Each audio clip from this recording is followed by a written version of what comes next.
Welcome back to the deep dive. Today we're actually turning our gaze inward. Literally inward. Literally, yeah. We're going to be talking about the fluid that is right this second circulating through your body at roughly 3 to 4 miles per hour. Sounds about right. Yeah. We're talking about hematology. It's the river of life, Got it. quite literally. And I mean, it's arguably the most information-dense tissue in the entire human body. It really is. But I have to be honest with you. Yeah. And I think I probably speak for a lot of our listeners here. When you hear the word hematology, the brain has a tendency to just sort of Shut down. totally shut down. Yeah, I get that. You immediately picture this dry medical textbook Okay. or a lab report filled with those terrifying acronyms. The alphabet soup, MCV, MCHC, RDW. Exactly. Or maybe you picture like a stressed out medical student crying over a microscope trying to tell the difference between a blast cell and a lymphocyte. That is a very, very common reaction. I mean, on the surface, hematology feels like this massive exercise in rote memorization. It feels like a list of numbers and shapes that don't really mean anything to the average person. It feels completely abstract. But that is exactly why I was so excited to dig into the source material you brought today. Yeah, the flashcards. Right, this high-yield hematology review, the Hem-Tinkin-only flashcards, and the accompanying notes. And what struck me immediately when looking through them is that these notes, they don't treat the blood like a spreadsheet. No, they don't. They treat it like a story. And that's the key right there. If you view the blood as just a static list, it's boring. And honestly, it's impossible to remember. Yeah. But if you view it as a highly organized society... Oh, I love that analogy. Right. With a manufacturing sector, a logistics and transport division, an active military defense force, and this frantic repair crew, suddenly everything just clicks. It clicks. So our mission today is to essentially act as detectives. We're going to take that giant stack of review sheets and transform it into a narrative for you. A living, breathing narrative. Exactly. We want to give you, the listener, what we've been calling mental Velcro. We want to build a framework so that when you hear about a target cell or a shift to the left, It's not just a vocabulary word. right, you'll understand the logic behind why the body actually did that. Precisely. We aren't just memorizing that a cell is small. We need to understand the economic pressure that forced that cell to shrink in the first place. The logic of the bone marrow. Yes. We have to understand the logic of the marrow. So let's start at the very beginning, because before we can talk about the disaster, The leukemias and anemias. right, before that, we have to understand the factory itself. Where's this stuff actually made? Yeah, the source material points out something really fascinating about that. The factory moves, It moves. It doesn't stay in one place throughout your life. It's a nomadic factory. which is wild to think about. The technical term is ontogeny, the developmental history of the organism. If we look at the timeline provided in the review, you can think of it like a relay race. Okay, a relay race. The baton of blood production gets passed from organ to organ as you grow. So walk us through this race. Where do we even start? We start at the very, very beginning. We're talking 1 to 2 months of gestation. In the womb. Yes. The fetus is tiny, barely formed. At this stage, you don't even have bones yet. Right, so no bone marrow. Exactly. So the production, the hematopoiesis, is happening in the yolk sac. The yolk sac. That just sounds so primitive. It is primitive, and the source mentions something really cool here about the yolk sac phase. Yeah. The hemoglobin produced there is totally different from what is floating in your veins right now. You'll see terms in the notes like Gower 1, Gower 2, and Portland hemoglobin. Portland hemoglobin. Like the city in Oregon. Just like the city. But these are embryonic hemoglobins. They are designed for a very specific, very hostile environment. Hostile how? Well, think about it. The embryo is in a low oxygen environment. It has to somehow grab oxygen from the mother's circulation across a placenta that isn't even fully formed yet. Wow. So these early hemoglobins, they act like extreme oxygen sponges.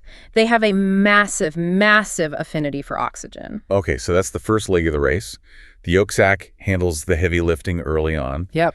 Then, around month 3, the factory packs up and moves. It moves to the liver. The liver. From month 3 to about month 6 of gestation, the liver is your primary blood factory. And the spleen gets involved too, right? Yeah, the spleen helps out a little bit. It's kind of like the liver's assistant during this phase. But the liver is the main powerhouse. Which actually explains something I've noticed in developmental anatomy diagrams. The liver in a fetus is huge relative to the rest of the tiny body. That's exactly why. It's huge because it's doing double duty. Right. It's handling normal metabolic stuff, sure, but it is also the primary blood factory for the entire organism. Then comes the final handoff in our relay race. Right. Around month 7, the bones are finally developed enough to take over. Bone marrow turns on. It turns on. And by the time you're born, the marrow is the primary factory.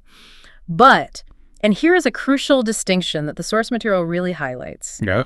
In a child, every single bone is a factory. Wait, really? So in a toddler, like the tips of their fingers, their toes, their shins. All of it. It's all making blood. That's incredible. Up until about age 4, pretty much all of the marrow in the body is what we call red marrow. It's highly active, pumping out cells constantly. But as we age, that changes. Yeah, we get, let's say, more efficient. Or maybe the body just realizes it has way too much capacity. Right. So the marrow in the long bones, the shaft of your femur and your thigh, the humerus in your arm, it retires. It retires. It just stops. It gets replaced by fat. It literally turns into yellow marrow. So for you and me sitting here in the studio right now, my thigh bone is just storage. Essentially, yes. Just fat storage. For an adult, the active blood factory has shrunk down to just the axial skeleton. The axial skeleton. We're talking the skull, the sternum, your breastbone, the ribs, the vertebrae in your spine, and the pelvis. Wow. That is the only place you are actively making blood right now. Okay, but this leads to a really interesting what-if scenario that the source brings up. Because biology rarely does anything without a backup plan. Never. What happens if that factory in my ribs and my pelvis just can't keep up? Say I have a massive hemorrhage, or I have some disease that is destroying my blood cells way faster than I can make them. The body is incredibly resilient. It has a comprehensive backup plan. First, remember that fatty yellow marrow in your long bones? The retired stuff. Right. It can wake up. Really? Yeah. It receives distress signals from the body, and it can revert back to red marrow. It just starts producing again. He comes out of retirement. Just when I thought I was out, they pull me back in. Exactly. It clears out the fat and starts up the assembly line again. That's amazing. But if that isn't enough, if the crisis is truly existential, the body goes even further back in time. To the liver and spleen. Yes. The liver and the spleen, they remember their old job from fetal development. Wow. They start producing blood all over again. And this is that term in the notes, extramedullary hematopoiesis. That's the one. It's a mouthful, but if you break it down, extra means outside, medullary refers to the medulla, the marrow. So blood production outside the marrow. Exactly. And this is a massive diagnostic clue for a doctor. How so? Like, what does the doctor actually look for? Well, if the liver and spleen start making blood again, they have to physically get bigger to accommodate all that new machinery. Oh, I see. So if a patient comes in with a severe blood disorder, maybe something like myelofibrosis, where the bone marrow is literally scarred over and useless, Yeah. you might palpate or feel their abdomen and find hepatosplenomegaly, an enlarged liver and an enlarged spleen. That is such a cool way to visualize it. It's not just some random organ damage or swelling. No. It's the organs desperately trying to save you. They're trying to compensate for a failing factory. It changes your perspective entirely, doesn't it? It's a compensatory mechanism, not just a symptom of disease. Okay, so we've established where the blood is made. Now let's look at what is actually being made. The cast of characters. Cast. The source breaks this down into 4 main groups, which I think fits our whole society analogy perfectly. Right. We have the fleet, the army, the intelligence agency, and the repair crew. Okay, let's start with the fleet. The erythrocytes. The red blood cells, these are your cargo ships. Right. Their design is completely singular, carry oxygen from the lungs to the tissues, and carry carbon dioxide back. Just back and forth. Simple, efficient, and incredibly abundant. They're essentially just sacks of hemoglobin. Then we have the army, the granulocytes. These are your infantry. They're a type of white blood cell that deals with immediate brute force threats. Like bacteria. Exactly. You have the neutrophils, which are the frontline soldiers fighting bacterial infections. They are the Marines. Okay. You have eosinophils, which handle the weirder stuff, parasites, allergic reactions. And the basophils. Right, the basophils, which are heavily involved in inflammation. We'll get to them later. So that's the army. Then the intelligence agency. The lymphocytes. These are also white blood cells, but they operate entirely differently. They're not just brute force. No, they aren't attacking blindly. They are learning. They produce specific antibodies. They hunt down viruses hiding inside your cells. So it's a targeted defense. Exactly. If the neutrophil is a foot soldier with a bayonet, the lymphocyte is a spy with a sniper rifle. I really like that. And finally, the cleanup crew. The platelets, which is funny because they aren't even whole cells, really. They're fragments, right? Yeah, they're just pieces broken off a giant cell in the marrow called a megakaryocyte. A megakaryocyte. But when a pipe bursts in the system, when you get a cut, they are the ones rushing in to plug the hole. They're the plumbers, the drywall. They're fixing the infrastructure, yes. Now, all these vastly different cells, they all start from the exact same place, right? A single stem cell in the marrow. That's right. But they look so completely different when they're mature. The source material lists these general rules of maturation. Basically, how does a baby cell turn into a grown-up cell? I call this the Rosetta Stone of morphology. The Rosetta Stone. Truly. If you learn these 3 rules, you can identify almost any cell line in the bone marrow, even if you haven't memorized every single stage. Okay, lay them on us. What's rule number 1? Size. It's all about size. Cells generally get smaller as they age. Smaller. Yeah. A blast, which is the medical term for the earliest identifiable stage of a cell, is big and clumsy. Okay. But a mature cell is compact and efficient. It's like the Benjamin Button effect, but just for physical size. In a way, yeah. Rule number 2 involves the nucleus. This is the brain of the cell where the DNA is. Right. In a young cell, the nucleus is massive. It takes up almost the entire space of the cell. And the DNA inside it, the chromatin, is very loose and lacy looking. Why is it loose? Because it's being read constantly. Oh, I see. The cell is brand new. It needs to synthesize tons of proteins just to build itself. So the book of DNA is wide open. The pages are all laid out. Exactly. But as the cell ages and figures out what its job is, it doesn't need to read the whole instruction manual anymore. Right. So the nucleus shrinks. The chromatin clamps down and becomes dark and dense. We call that condensed chromatin. And for the red blood cell specifically, it goes even a step further than that. Oh, yeah. The red blood cell actually kicks the nucleus out entirely. Just boots it out. It doesn't need a brain to carry oxygen. It just needs physical space for more cargo. Okay, and rule number 3. Rule 3 is color, specifically the cytoplasm color. The fluid inside the cell. Right. Young cells are absolute protein-making machines. They are packed full of RNA. And RNA is stained blue, right? A deep royal blue on a standard slide. So a baby cell ablast is almost always very blue. Okay. But as it matures, it loses that RNA. Red cells start to fill up with hemoglobin, which turns them pink. Granulocytes fill up with granules and turn sort of sandy or orange. So if we recap the rules, blue to pink, big to small, loose to tight. That is the mantra. Blue to pink, big to small, loose to tight. If you look down a microscope and see a big blue cell with a loose nucleus, you know it's a baby. It's a blast. If you see a small pink cell with a tight nucleus or no nucleus at all, it's an adult. Okay, let's zoom in on the red blood cell specifically, because the source material spends a lot of time on what it calls the erythrocytic series. The assembly line for the oxygen trucks. Right. It's a fascinating transformation. You start with the rubroblast, or the notes also call it a pronormoblast. Yeah, depending on which naming convention you like, you'll see both, but this is the blast stage. So big royal blue cytoplasm, huge nucleus. Exactly. Then it divides and becomes a prorubrocyte. The chromatin starts to get a little coarser. It's going up. Then comes the rubrocyte, and the rubrocyte is a critical checkpoint in this whole process. Why is it so critical? The source notes this very specifically. Because the rubrocyte is the absolute last stage that is capable of mitosis. So this is the very last time the cell can clone itself. That's it. Once a cell passes the rubrocyte stage, the division phase is over. It can no longer divide. It can only mature from here on out. Wow. This is also the stage where you start to see the first real blush of pink hemoglobin mixing in with that blue RNA. So it's not totally blue anymore. No, it gives the cytoplasm this really distinct, muddy, gray, almost lavender look. And the term for that is polychromatophilic. Yes, polychromatophilic, which literally just translates to loving many colors. Okay, so after the rubrocyte comes the metarubrocyte. Also known as the orthochromic normoblast. Right. At this point, the nucleus is just dead weight. The cell has stopped dividing, it's packed with hemoglobin, the nucleus has completely shut down. It's dense. Extremely dense. It's just a solid black dot. We call that pynotic. Pynotic. And the cell recognizes that this dead brain is just taking up valuable cargo space, so it ejects it. It physically spits it out. It literally spits out its own nucleus. Macrophages in the marrow usually come along and eat the discarded nucleus right away. That is wild.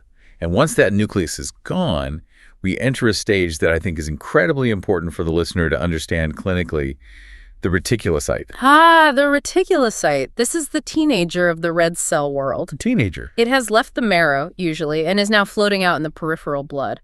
It doesn't have a nucleus anymore, so it's clearly not a blast, but it's not quite a fully mature adult erythrocyte yet either. So why do we call it a reticulocyte? Where does that name come from? Because if you stain it with a very specific dye, a supervital stain called new methylene blue, you actually see a reticulum inside it. A reticulum, like a network. Exactly. It looks like a dark blue mesh network tangled up inside the cell. And what is that mesh? That is the leftover RNA. The cell is frantically finishing up its final hemoglobin synthesis before it completely degrades that RNA machinery and becomes a normal, boring, mature red cell. Okay, so why is this reticulocyte count such a big deal for doctors?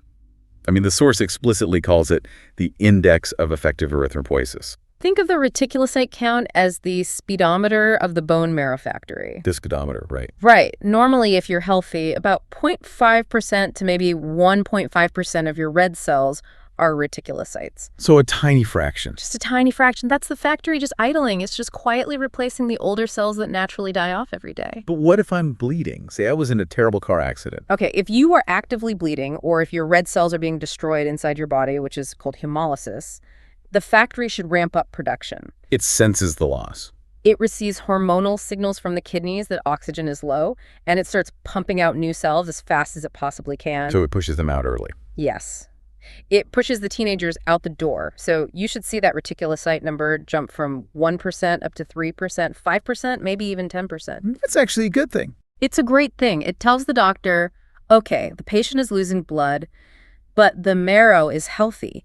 The factory is working overtime and responding appropriately. But what if I'm highly anemic, but my red count is 0? Oh, that is a massive red flag. Because the factory isn't responding. Exactly. It's like stepping on the gas pedal of your car and it just doesn't move. Right. It implies the root problem is a production issue. Maybe you are missing the raw ingredients, like iron or vitamin B12. Or maybe the factory itself is broken. Right, like in a leukemia where the marrow is crowded out, or in a plastic anemia where the factory has just been destroyed. It really is pure detective work. You're looking at the percentage of teenagers in the blood to figure out if the parents in the bone marrow are doing their jobs. That's exactly how a hematologist thinks. Okay, so we have the cells floating around. Now we need to measure them.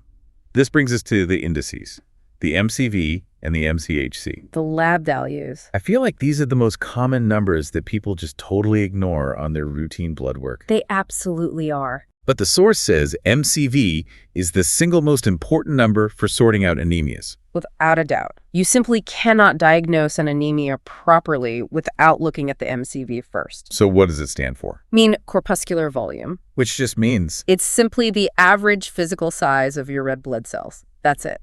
And the reference range. It's usually between 80 to 100 femtoliter. Femtoliters. Yeah. I mean, that is a unit of measurement you definitely do not hear every day. No, it is incredibly small. A femtoliter is 10 to the negative 15 liters. Wow. But that range, 80 to 100, is your very first fork in the road when investigating anemia. How so? Well, if the number is less than 80, the cells are microcytic. They're abnormally tiny. Microcytic. If the number is over 100, they are macrocytic. They are huge. And if it's right in that 80 to 100 pocket? Then they're normocytic, normal size. Okay, so that's MCV size.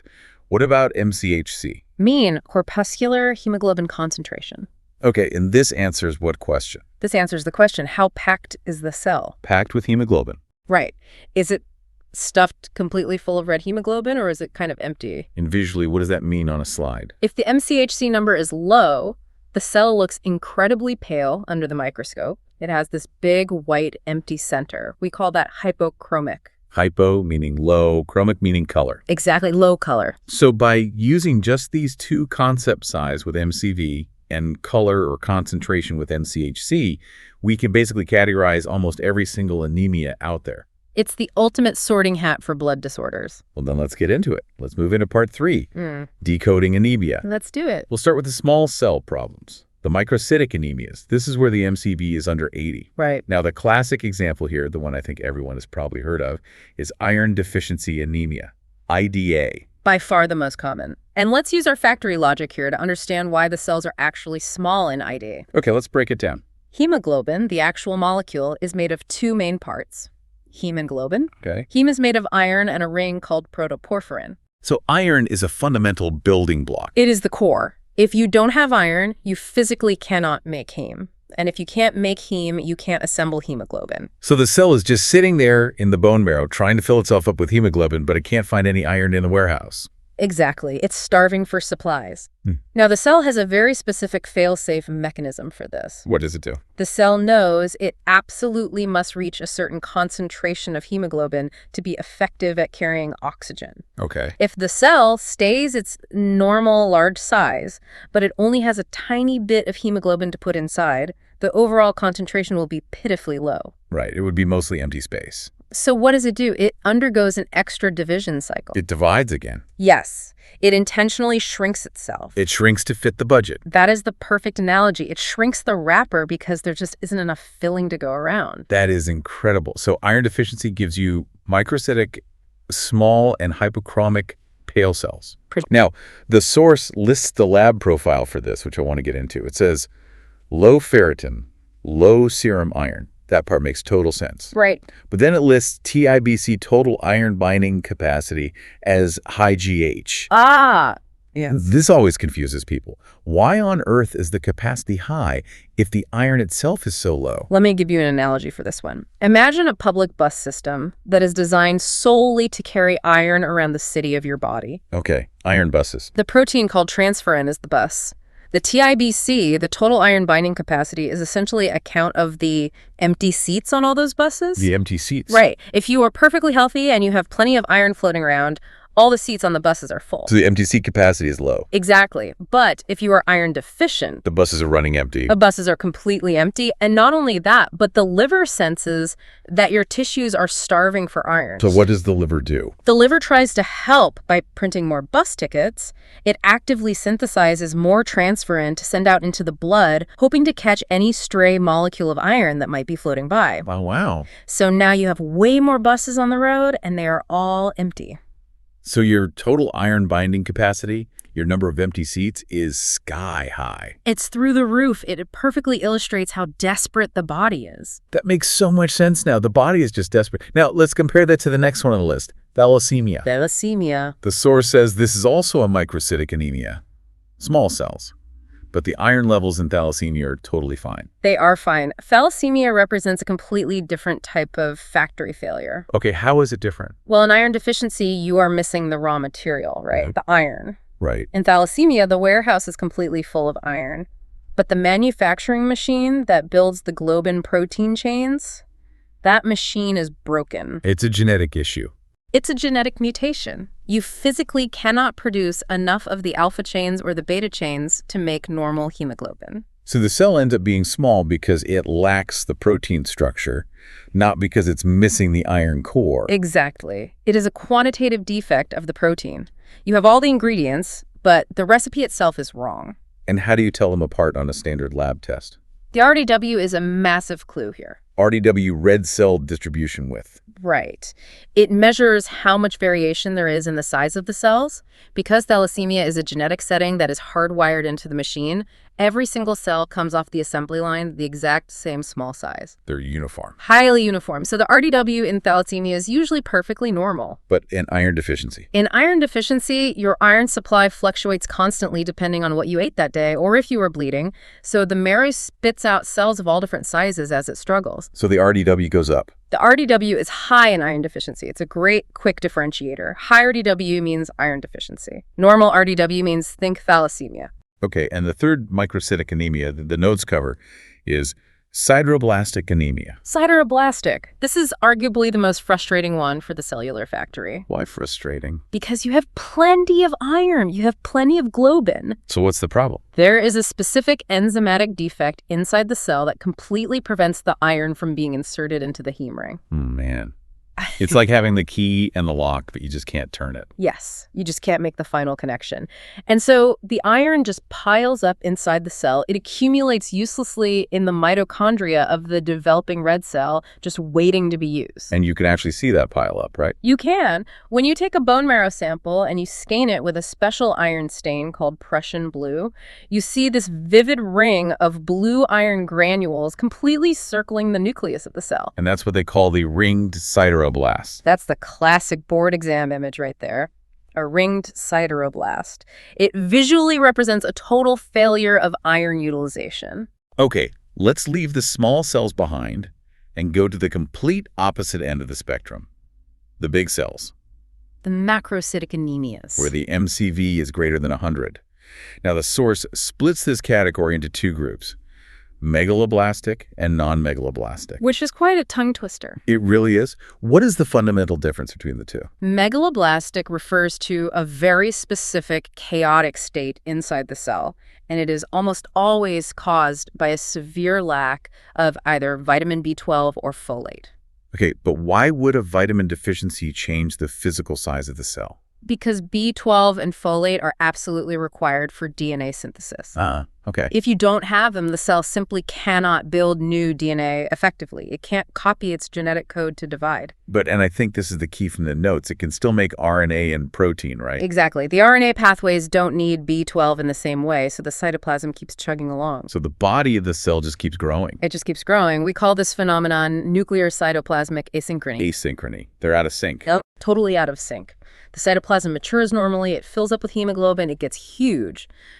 But the nucleus, the brain, It's stuck. it completely lags behind. It stays young, it stays immature, and most importantly, it remains totally incapable of dividing. So the cell just swells up, waiting to divide, but it never gets the green light. Exactly. It grows and grows, waiting for the DNA to be ready, but the DNA never finishes. So you end up with these giant oval-shaped red blood cells. And it's not just the red cells that get messed up by this, right? The white cells are affected too. Yes, because every dividing cell in the body needs B12 and folate.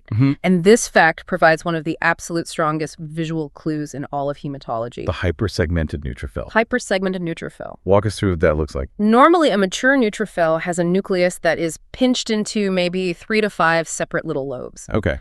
But in a megaloblastic anemia, because the DNA synthesis is so completely derailed, the nucleus just keeps fragmenting. You'll look down the microscope and see a neutrophil with 6, 7, maybe even 8 lobes. So if I'm a lab tech and I see a neutrophil with 7 lobes, I shouldn't just think, oh, that's a weird-looking neutrophil. No, you should immediately think, I need to check this patient's B12 and folate levels immediately. It is highly diagnostic. That is so cool. Okay, what about the other side? The non-megaloblastic macrocytic anemias. These are also anemias with large cells, MCV over 100, but the DNA synthesis machinery is perfectly fine. So why are they big? It's usually a membrane issue. The cells are typically round, not oval like in megaloblastic. Right. And you definitely don't see those hypersegmented neutrophils. Yeah. We typically see this pattern in chronic alcoholism, severe liver disease, or even things like hypothyroidism. So the cell membrane just sort of acquires extra lipid cholesterol and just spreads out more. Basically, yes. It just has more surface area.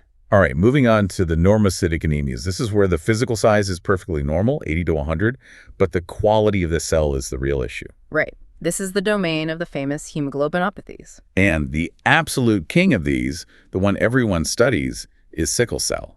HBSS sickle cell is a profound molecular story. And the crazy thing is, it rests on a single tiny amino acid swap. The source specifies this exact swap. Valine substitutes for glutamic acid at the 6th position of the beta chain. That's the exact mutation. But why does that one tiny switch matter so much? Hemoglobin has hundreds of amino acids. It comes down to really basic chemistry. Glutamic acid, the normal amino acid at that spot, is polar. It likes water. It's hydrophilic. Right, and blood is mostly water. Exactly. But valine, the mutant substitute, is nonpolar. It absolutely hates water. It is highly hydrophobic. Okay. So because of that one swap right on the surface of a hemoglobin molecule, you suddenly have this extremely sticky hydrophobic spot. And when does that sticky spot actually become a dangerous problem? Well, when the hemoglobin is fully oxygenated, when it has oxygen bound to it, it physically changes its 3D shape and actually hides that sticky valine spot inside itself. So it's safe when oxygen is high. Yes.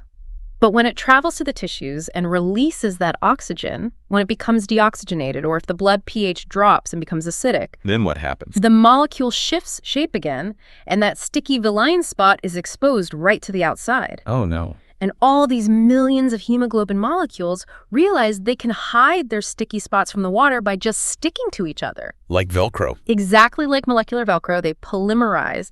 They link up into these massive, long, rigid rods right inside the red blood cell. And those rods physically stretch the cell out from the inside. They push against the membrane and distort the whole cell into that classic rigid sickle shape. And those rigid sickle cells, they make terrible cargo ships, right? They are completely dysfunctional. Normal red cells are like squishy water balloons. They can squeeze through the tiniest capillaries. Right. Sickle cells are stiff. They get stuck. They cause massive traffic jams in the microvasculature. And this completely blocks blood flow to tissues, which is what leads to the horrific pain crises that these patients experience. The source material also mentions a term here that sounds incredibly intense: autosplenectomy. It is intense, and it's really tragic. What does it mean? Well, the spleen acts as a filter for your blood. It's full of these tiny, winding, tortuous blood vessels. And the sickle cells have to go through there. They try to, but because they are so rigid, they get stuck in the spleen constantly. Over time, the spleen suffers repeated microinfarctions, which is just tissue death due to a lack of oxygenated blood supply. It's choking itself. It is. And by the time a patient with severe sickle cell disease reaches early adulthood, their spleen has literally shriveled up into a tiny fibrous nub. It is essentially non-functional. It basically removed itself. Yeah. Autosplenectomy. Exactly. Which leaves a very specific permanent mark on the blood smear, which we'll get to when we talk about morphology. But first, let's hit hemoglobin C, which is closely related. Very closely. HBC. It is a similar genetic story. It's a mutation at that exact same sixth position of the beta chain. But a different amino acid this time. Right. This time, lysine substitutes for glutamic acid. And the visual presentation on a slide for this one is very specific, right? It is stunning. The hemoglobin doesn't form rods like in sickle cell. It actually crystallizes into solid blocks inside the cell. Solid blocks. Yeah. The source notes call them bars of gold or Washington Monument crystals because of their rectangular, dense shape. That's so strange. Yeah. And lastly, for this section, let's look at hereditary spherocytosis. We actually touched on this briefly when we talked about MCHC being high. We did. This is a scaffolding problem. A scaffolding. Yes. The red cell membrane isn't just floating there. It is tightly anchored to an internal cytoskeleton by specific proteins like spectrin and ankyrin. Okay. In hereditary spherocytosis, those protein anchors are genetically weak. They snap easily. So what happens to the cell? As the cell circulates, especially when it passes through the spleen's tight passages kind of pinch off little unsupported bits of the cell membrane. The cell literally sheds pieces of its own skin. So it's losing surface area, but it's keeping the same internal volume of fluid and hemoglobin. Exactly. And basic geometry dictates that if you decrease surface area while maintaining volume, the object is forced into a perfect sphere. It's a spherocyte. A spherocyte. It's abnormally small, extremely dark, dense, and it has absolutely zero central pallor, no white center at all. And the definitive test for this is called osmotic fragility.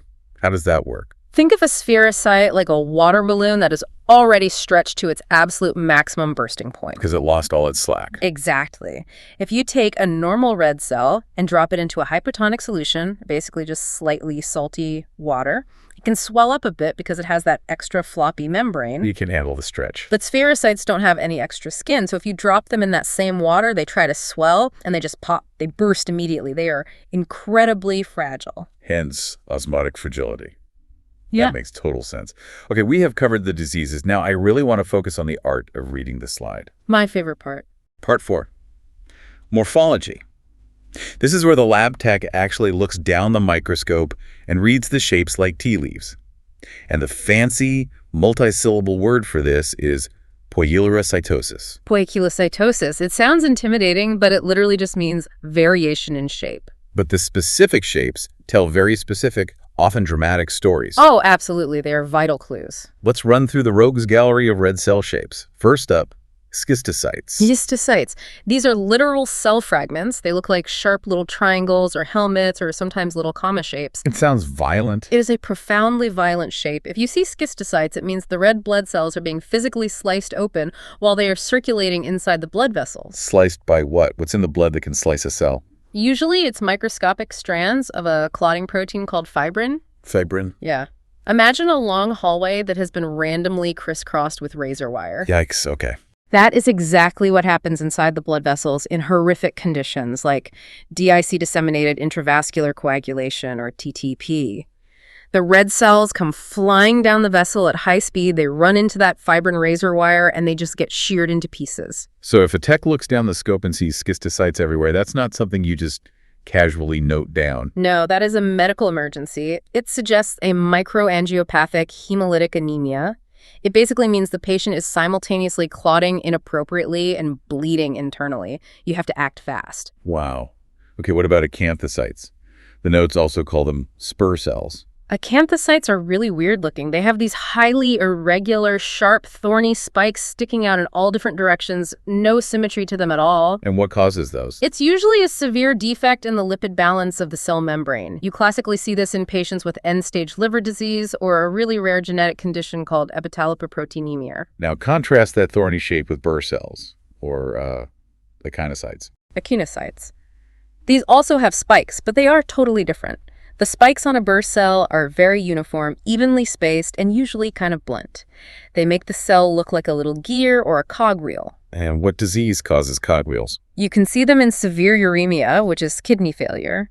The toxic environment in the blood changes the cell shape, and the source material has a massive warning about this. A warning? Burr cells are incredibly often just an artifact of how the slide was made. An artifact, like human error. Yeah.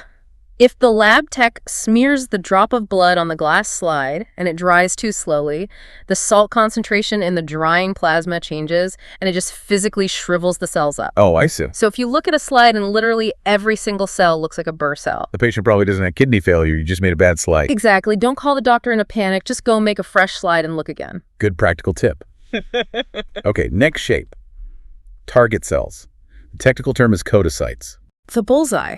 They look exactly like a target. A dark center spot of hemoglobin surrounded by a clear white ring surrounded by a dark outer ring. Why do they bubble up like that? It's all about the surface area to volume ratio again.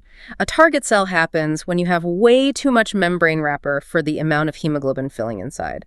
The extra membrane in the center just sort of slumps and bubbles up. So why would a cell end up with too much membrane? It happens two ways. Either you lost the hemoglobin filling, which is exactly what happens with thalassemia, leaving the cell empty. Right. Or you actually gained extra membrane, like in liver disease, where abnormal lipid metabolism literally stuffs extra cholesterol into the red cell membrane, stretching it out.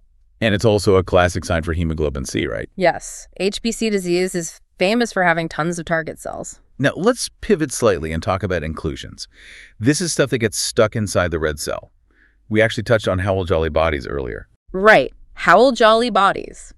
These are perfectly round, tiny, dark, purple dots left inside the red cell. And they are made of solid DNA fragments. Which shouldn't be there because the nucleus was ejected. Exactly. The cell was supposed to get rid of all its DNA. Sometimes a tiny piece breaks off and gets left behind. But the spleen usually fixes that, right? Yes. Normally, when that young red cell leaves the marrow and circulates through the spleen's macrophages inspect it. If they see a Howell-Jolly body, they literally bite it out of the cell. They pit it. So if I'm looking at a slide and I see that purple dot, it means the spleen completely failed to do its job. Which tells you something about the patient. It tells you the patient either had their spleen surgically removed, a splenectomy, or their spleen has been destroyed by disease, like the autosplenectomy we talked about in sickle cell. It's amazing how much one little dot can tell you. Okay, what about basophilic stippling? This one looks like someone took a tiny shaker of fine black pepper and just dusted the entire inside of the cell. And what is the pepper? It is aggregates of RNA, ribosomes that the cell failed to degrade properly before maturing. And the classic association the notes give for this is pretty serious. Very serious. Lead poisoning. Lead physically inhibits the specific enzyme pyrimidine 5' nucleotidase that is supposed to break down that RNA. So the RNA just clumps up and forms that stippling. So if a kid comes in with anemia and you see basophilic stippling, You immediately ask the parents if they live in an older home with peeling paint. It's a huge clue. next inclusion, Pappenheimer bodies. Pappenheimer bodies. They sound fun, but they represent disease. They're little clusters of iron granules, usually pushed off to the edge of the cell. We mentioned iron piling up earlier. Exactly. You see these circulating in the blood of patients with sideroblastic anemia where the iron can't be used. And how do you prove it's iron and not just RNA? You stain the slide with Prussian blue. If it turns vivid blue, it's definitely iron. And the last inclusion here, Heinz bodies. Now, the source notes point out a really important trick about finding these. Yes. Heinz bodies are clumps of denatured precipitated hemoglobin. Why does it denature? It happens when the hemoglobin is exposed to severe oxidative stress. The classic example is a genetic condition called G6PD deficiency. The red cell lacks the antioxidant protection it needs, so the hemoglobin essentially rusts and clumps together. Okay, but what's the trick to finding them? The trick is that they are completely invisible on a normal right stain. Really? You can't see them on the standard Topol slide. Not at all. They are invisible ghosts. The tech can stare all day and won't see a single Heinz body. So how do you actually diagnose it? You have to deliberately use a supravital stain, like crystal violet or new methylene blue. If you use one of those, the Heinz bodies suddenly pop out as these big, dark purple blobs attached to the inner cell membrane. But clinically, inside the patient's body, what actually happens to a cell that has a Heinz body stuck to its membrane? Well, the spleen doesn't need a special stain to see it. The spleen's macrophages feel that hard lump of precipitated protein, and they hate it, so they take a literal bite out of the side of the red cell to rip the Heinz body out. They just bite it off. They do, and this leaves behind a cell that looks exactly like a cookie with a bite taken out of it. We call it a bite cell, or a degmacyte. So even if the lab tech is using a normal stain and can't see the actual Heinz body, they can look for the bite cells. If you see bite cells, you can logically infer that Heinz bodies were there. that is some serious forensic hematology. I love it. It's the best. Okay, part 5. We are officially leaving the red cells behind. Let's talk about the defense force, the leukocytes. The white blood cells. Our military. We know the basic lineup from the intro, but let's go deeper. Neutrophils are the heavy hitters. Neutrophils, or SEGs, short for segmented neutrophils, they make up the vast majority. About 50 to 70% of your total white count. They are the frontline bacteria eaters. Phagocytes. They just swallow the bacteria whole. They swallow them and then they blast them with powerful enzymes and bleach. They live fast, they fight hard, and they die young. Pus is basically just millions of dead neutrophils. Gross, but effective. Next up, lymphocytes. Normally 20 to 40%. These are your virus fighters and antibody producers. If you look at a blood test and the lymphs are sky high, we almost always suspect a viral infection immediately. Like mononucleosis. Exactly, mono or CMV. In mono, you see what we call atypical or reactive lymphocytes. They get huge, their cytoplasm turns deep blue, and they physically wrap around the red blood cells on the slide. They look angry. Now, eosinophils, the source gives a truly fantastic mnemonic for remembering what these guys do. And it is a classic medical school mnemonic. Worms, wheezes, and weird diseases. Worms, wheezes, and weird diseases. Explain that. Worms refers to parasitic infections. Eosinophils are the only cells equipped to attack giant multicellular parasites. Okay. Wheezes refers to asthma and severe allergic reactions. They drive a lot of that allergic inflammation. And weird diseases. That's the rare autoimmune stuff like Churg-Strauss syndrome. But visually, eosinophils are stunning. They are packed full of these massive, perfectly round, bright orange-red granules. They look like little sunbirds. And finally, the basophils. The dark, mysterious ones. They are packed with huge, dark purple granules that actually obscure the nucleus. You can't even see the brain of the cell. What do they do? They contain immense amounts of histamine. They are heavily involved in sudden, severe inflammatory responses and anaphylaxis, but frankly, if you see a high basophil count in an adult patient, you shouldn't just think allergies. You should immediately be worried about CML. Chronic myelogenous leukemia. True, benign basophilia is exceedingly rare. Okay, that is a great clinical pearl. Now, I want to unpack a phrase that we hear on every medical drama on television, a shift to the left. Yes. Doctor, his labs show a massive left shift. What does that actually mean in the context of the marrow? It goes right back to our factory line analogy. Imagine a big chart on the wall showing the maturation of a neutrophil. The youngest, most immature cells are on the far left side of the chart. The mature adult cells are on the far right. Okay, I'm picturing it. Left is young, right is old. Normally, in a healthy person, the bone marrow only allows the cells on the far right, the fully mature segmented neutrophils, to leave the factory and enter the blood. Right, you only send trained soldiers to the front line. Exactly. But imagine the patient gets a massive systemic bacterial infection, sepsis.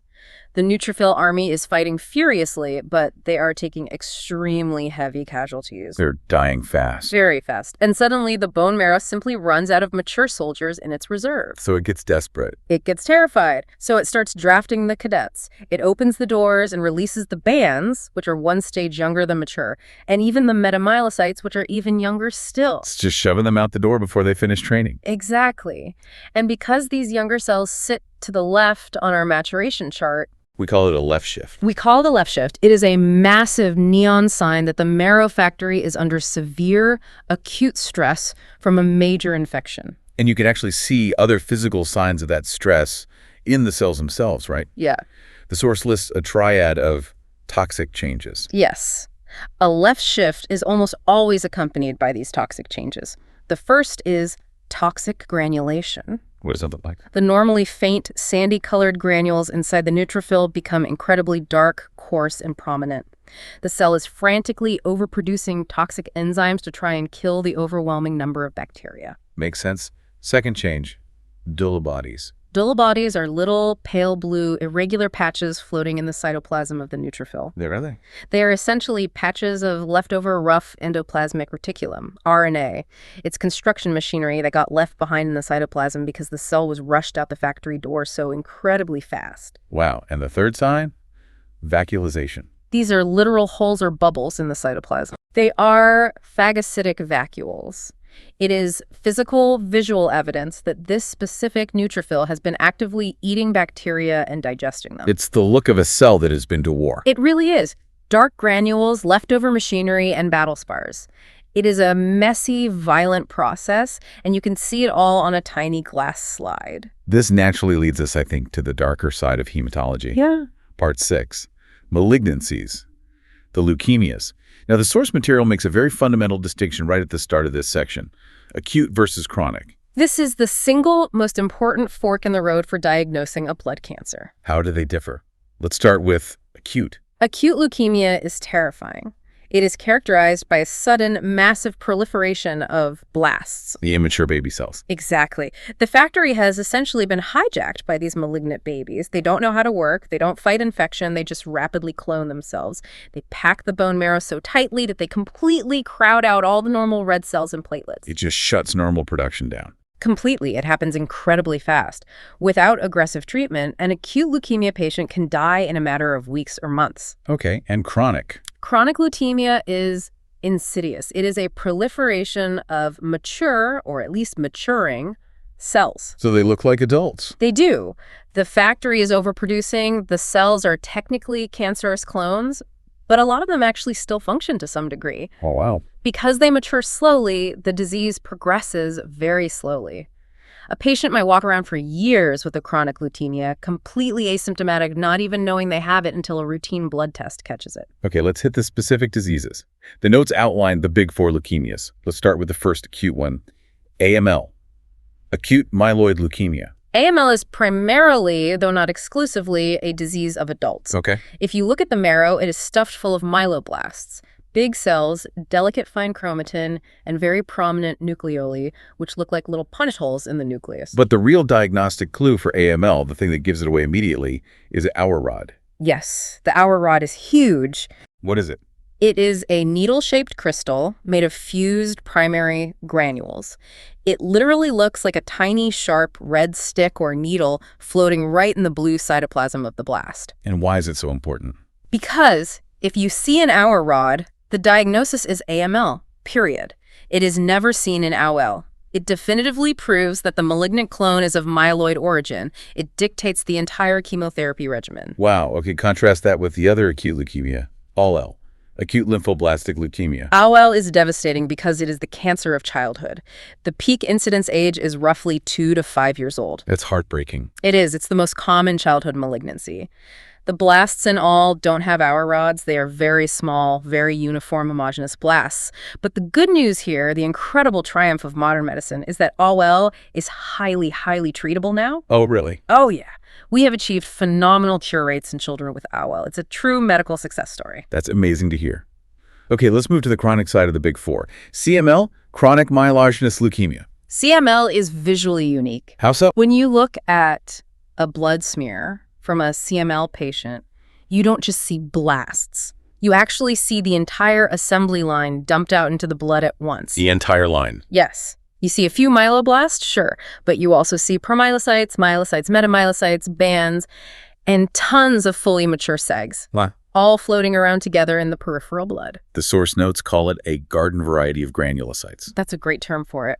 Yeah. And as we mentioned earlier, the basulful count in CML is almost always noticeably elevated, which is a big red flag. But CML is most famous for its genetic marker, isn't it? Absolutely. The Philadelphia chromosome. The Philadelphia chromosome. It's historic. It was the very first cancer in medical history to be explicitly, definitively linked to a specific genetic defect. What's the defect? It's a translocation. A piece of chromosome 9 breaks off and physically swaps places with a piece of chromosome 22. And what does that do? It accidentally creates a brand new mutant fusion gene called BCR-ABL. And how does that cause cancer? That mutant gene produces a rogue tyrosine kinase enzyme, and that enzyme acts exactly like a stuck gas pedal in the cell. It just tells the cell to divide continuously. Forever. It never turns off. The cells just replicate and replicate. But the discovery of that specific stuck pedal changed medicine forever because researchers were able to develop a revolutionary drug, imatinib, or Gleevec.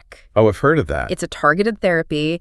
It slips right into that specific mutant BCR-ABL protein and just turns it off. It unsticks the gas pedal. It literally turned a uniformly fatal leukemia into a totally manageable chronic condition. You just take a pill. That is just phenomenal. Science at its absolute best. Truly. Now, the source notes point out a really tricky diagnostic challenge with CML.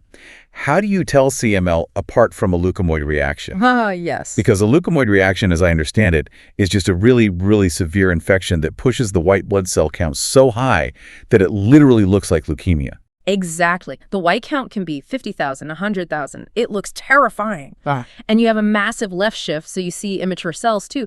It perfectly mimics CML visually. So how does a doctor know if it's cancer or just a bad infection? You test for an enzyme called LAP, leukocyte alkaline phosphatase. LAP.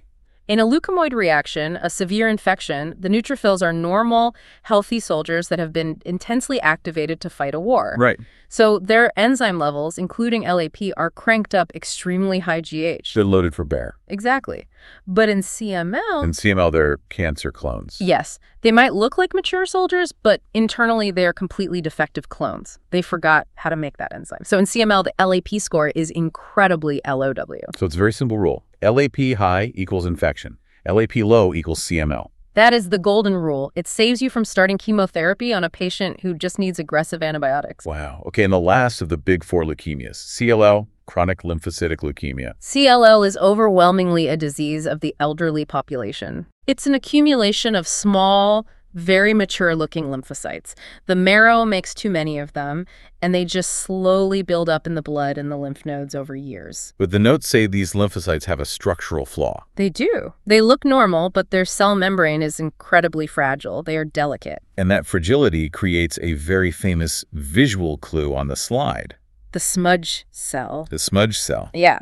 When the lab tech takes a drop of the patient's blood and physically pushes it across the glass with another slide to make the smear. The physical friction. The sheer mechanical pressure of the glass sliding over them actually crushes and bursts these fragile CLL lymphocytes. Oh, wow. Their nuclei just splat across the slide. So when you look in the microscope, you see all these normal lymphocytes interspersed with what look exactly like purple thumbprints or fuzzy smudges. That is so distinct. Smudge cells equals CLL.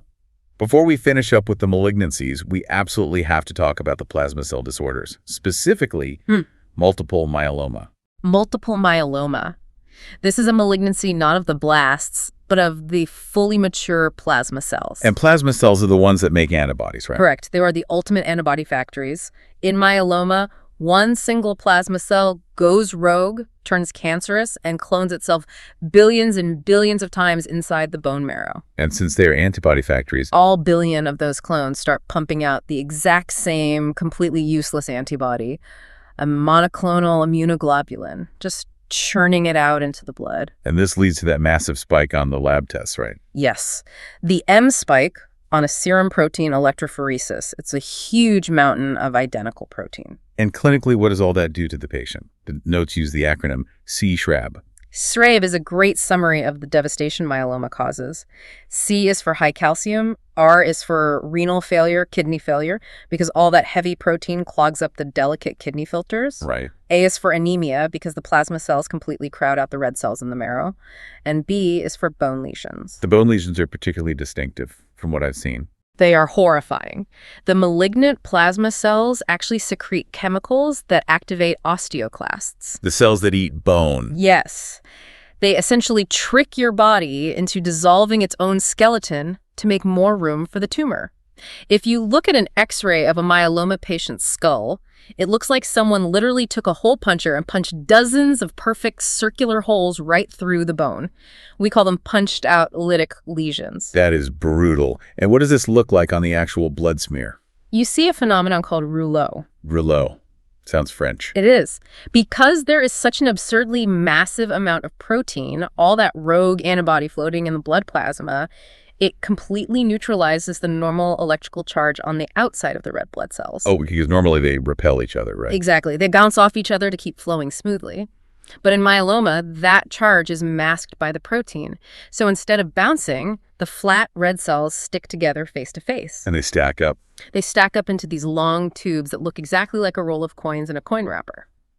That's rouleau. Speaking of measuring things in electrical charges, let's wrap up with part 7, the laboratory toolbox. The machines that do the heavy lifting. Because honestly, how does the machine actually count all of this? We don't have medical students sitting there with clickers counting 5 million red cells by hand anymore. Thankfully, no. We rely on the Coulter principle. It's an absolutely brilliant application of basic physics. The source calls it electrical impedance.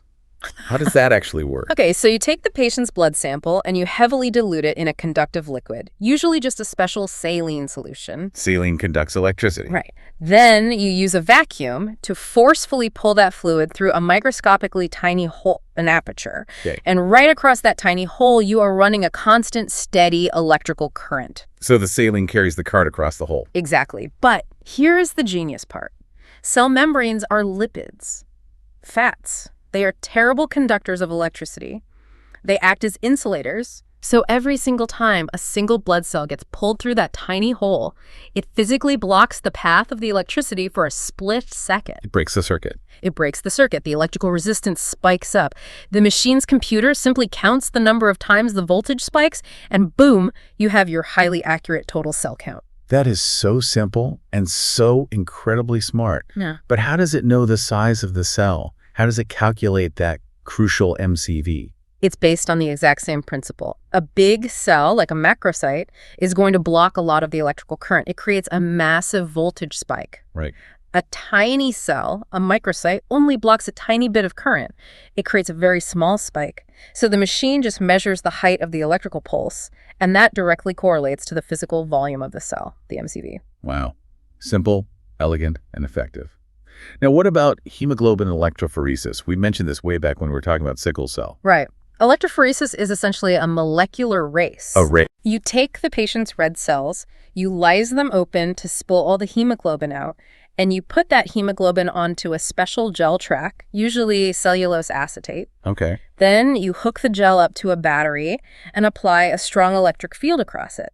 Because the different types of mutant hemoglobins have totally different amino acids, like we talked about with valine and glutamic acid, they have different overall electrical charges. So they get pulled by the electricity at different speeds. Exactly. They migrate across the gel, separating into distinct bands. And the source has a truly fantastic mnemonic for remembering the order in which they finish the race. It is the best mnemonic in hematology.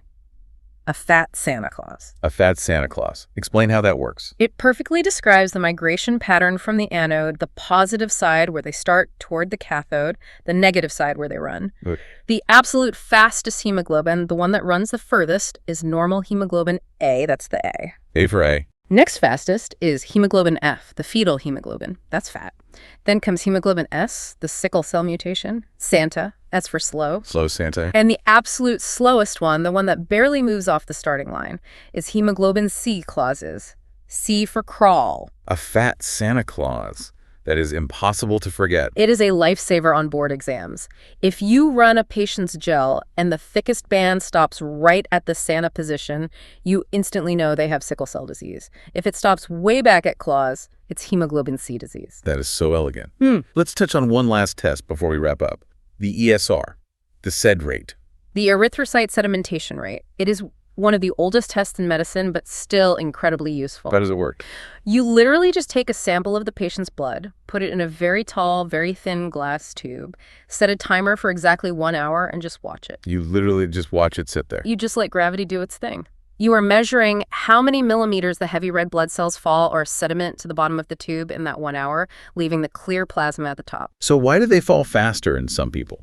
What does a high SED rate actually mean? It comes right back to that rouleau formation we talked about in myeloma. Normally, red cells have that negative surface charge, the zeta potential. Right, they repel each other, so Yeah. they stay suspended in the fluid pretty well. Yes. They fall very, very slowly. But in any state of systemic inflammation, your liver starts pumping out massive amounts of acute phase reactant proteins, things like fibrinogen. These large proteins coat the outside of the red cells and completely neutralize that negative repelling charge. So the cells clump together. They clump up, they form rouleau, and structurally, a heavy clump of 10 cells is going to sink through the fluid much, much faster than a single solitary cell. It's just basic physics. They weigh more, so they fall faster. Exactly. So a high SED rate just generally means something in this patient is inflamed. That's it. It is highly nonspecific. It doesn't tell you what is wrong. It could be a raging bacterial infection. It could be severe rheumatoid arthritis. It could be an occult cancer. But it is a giant red flag telling the doctor, the immune system is highly active. Go find out why. Man, we have really covered some ground today. We've traveled from the primitive yolk sac all the way to the adult spleen. Yeah. From the tiny molecular bond of a mutated hemoglobin chain to the electric pulse of a giant Coulter counter. It is a massive, massively complex system. It really is the logistics network of life itself. And what strikes me most looking back at this whole picture we painted today is the pure elegance of the body's compensation mechanisms. The body never just gives up. Never. It fights for balance until the bitter end. If the primary marrow factory fails, the liver wakes up from its decade-long slumber. If the iron supply is low, the cells intentionally shrink themselves down to keep their concentration high enough to work. If the oxygen drops, the heart pumps faster and the marrow drafts teenagers. It is just this relentless, desperate drive for homeostasis. It's beautiful. And the best part is all of those desperate struggles, all those compensatory clues, they are all right there waiting to be seen under the microscope. If you know how to read the language. Exactly. A tiny blue dot of leftover RNA tells you the factory is trying its hardest. A microscopic red needle tells you the factory has been hijacked by a clone. A hypersegmented, 7-lobed neutrophil tells you the whole assembly line is stalling out because it's missing one single vitamin. It is quite literally a narrative written in cellular code. I want to leave the listener with one final kind of provocative thought from the source material that really shifted my own perspective on all this. Oh, the pediatric ranges. Yes. We get so completely obsessed with reference ranges in medicine. Yeah. We desperately want our lab numbers to be perfectly normal. But the source notes actually included a table for pediatric and neonatal lab values. They are completely different. A newborn's blood is alien compared to an adult's. It blew my mind. A healthy newborn baby can have an MCV of up to 125. In an adult, an MCV of a 125 would be a massive, terrifying macrocytosis. You'd be rushing them to the hospital.